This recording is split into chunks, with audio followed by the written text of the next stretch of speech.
I have a 2-year-old quarter horse mare that has a club foot. What is a club foot? How do horses develop a club foot? What will this look like for the mare's future?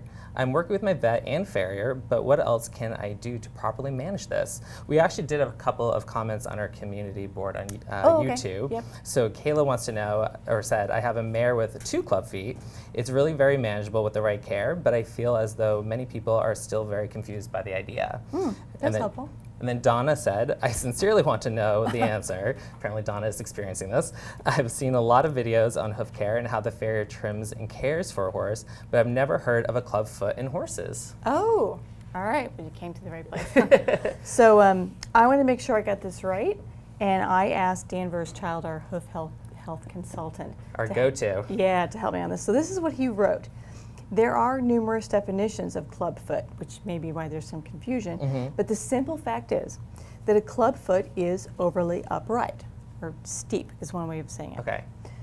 Whether the condition is genetic or acquired, so present at birth or developed later in life, it places excess stress on the bony column of the limb and creates alignment issues.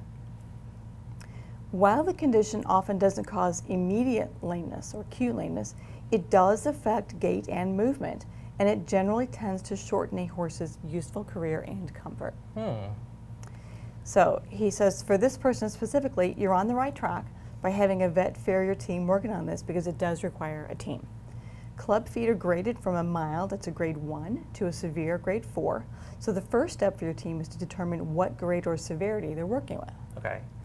And that's what your vet would decide? With the farrier. They farrier. use the same scale so that they can talk apples to apples. Yeah, and they can consult with other people and show radiographs.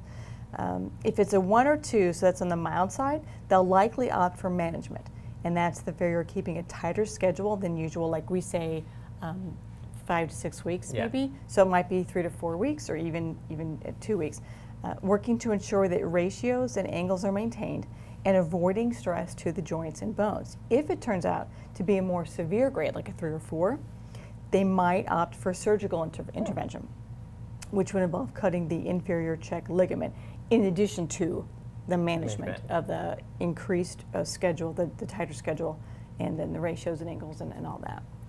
So with the club foot, basically, normally with the horse's hoof, we see a lower heel, but with the club foot, it's going to be... The heel is taller. So in a horse's hoof, you want the pastern... That was my hoof, by the way. Oh, okay. You want the pastern hoof angle to be the same, parallel. And in a club foot, the hoof is steeper than the pastern angle. We call this a broken forward angle. This is the uprightness, steepness, boxiness is a term, boxy foot, I've heard. Interesting that the lady who asked the horse has 1 foot, and then the community commenter has 2 feet. That's what I was going to ask, is it common to be in 2 feet? It can be. What I just learned at a symposium I went to recently, the Northeast Association of Equine Practitioners, is the person who spoke said, don't get so focused on the club foot itself, but when a horse has a club foot, or in this case 2 club feet, the other feet will be affected too. They might be, instead of having an angle this way, they might be broken back to compensate. There's some compensation in the body going on for the 1 or 2 feet that are clubby. Got it. So you got to pay attention to all 4 feet. Because it's not just like the look of the hoof, but the structures inside the hoof are being affected. Exactly. And we used to think about this as being contracted tendons. So it's the deep digital flexor tendon that is pulling on the coffin bone and changing that coffin joint. But now we know that there's more structures than just a tendon affected. They call it the musculotendinous unit.